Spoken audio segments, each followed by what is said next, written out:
Shalom teman-teman semua, selamat pagi, salam sukacita selalu, salam sehat ya. Kiranya kesehatan dan kekuatan Tuhan senantiasa kita terima bersama-sama, sehingga kehidupan kita senantiasa dapat mengucap syukur. Nah, pagi hari ini pembacaan Alkitab akan terambil di dalam Kisah Para Rasul pasal yang keempat, ayat pertama sampai dengan ayat yang ke-37. Yuk langsung kita mulai.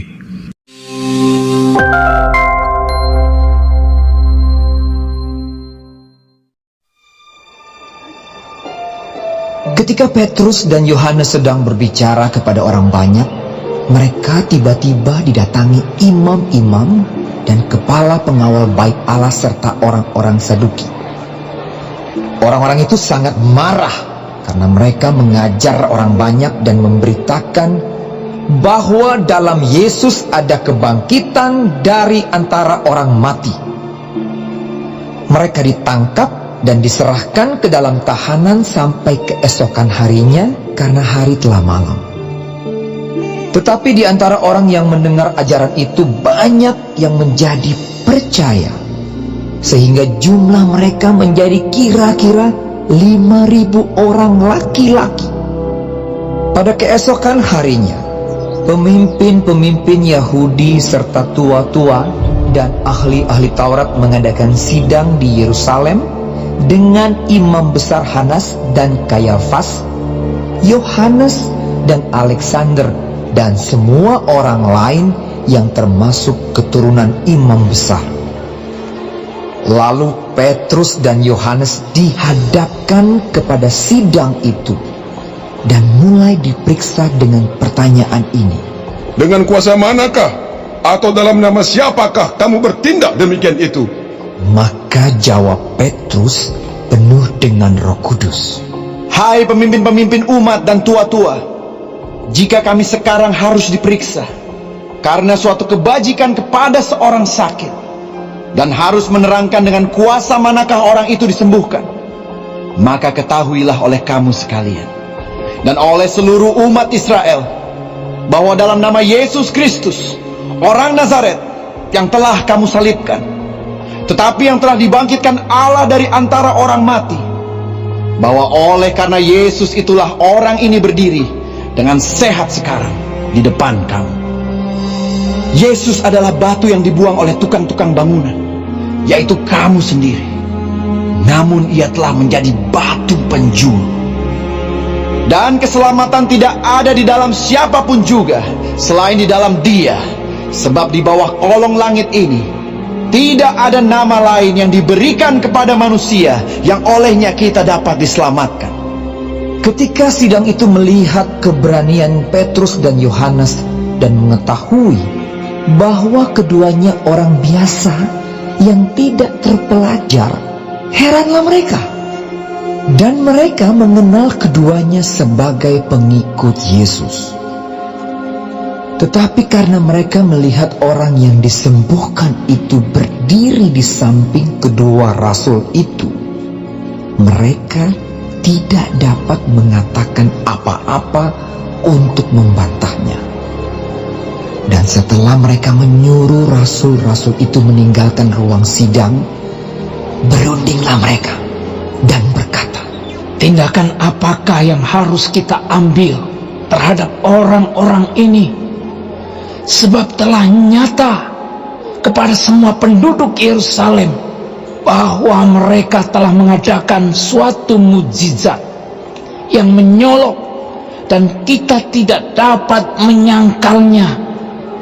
Tetapi supaya hal itu jangan makin luas tersiar di antara orang banyak, baiklah kita mengancam dan melarang mereka supaya mereka jangan berbicara lagi dengan siapapun dalam nama itu. Dan setelah keduanya disuruh masuk, mereka diperintahkan supaya sama sekali jangan berbicara atau mengajar lagi dalam nama Yesus.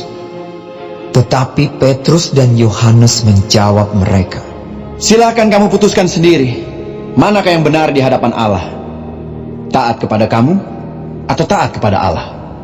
Sebab tidak mungkin bagi kami untuk tidak berkata-kata tentang apa yang telah kami lihat dan yang telah kami dengar.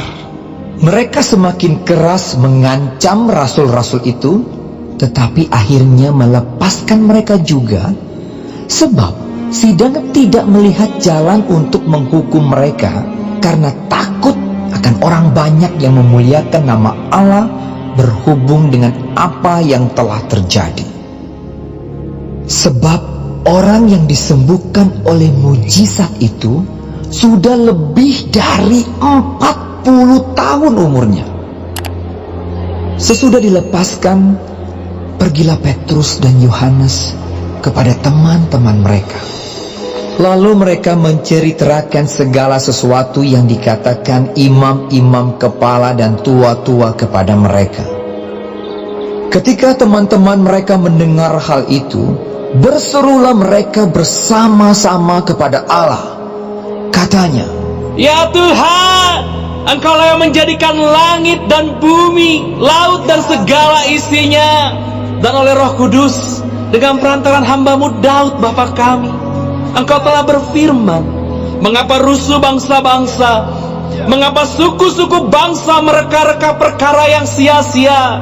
Raja-raja dunia bersiap-siap dan para pembesar berkumpul untuk melawan Tuhan dan yang diurapinya.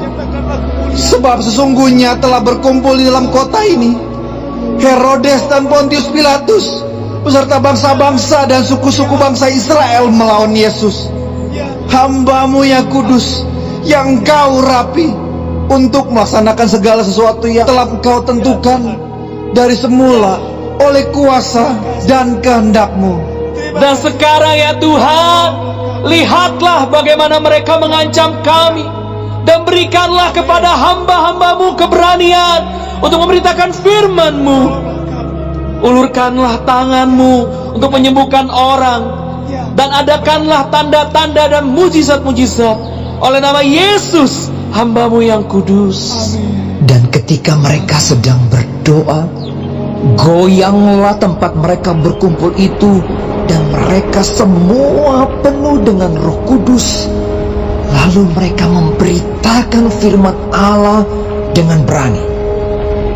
Adapun kumpulan orang yang telah percaya itu, mereka sehati dan sejiwa, dan tidak seorang pun yang berkata bahwa sesuatu dari kepunyaannya adalah miliknya sendiri, tetapi segala sesuatu adalah kepunyaan mereka bersama.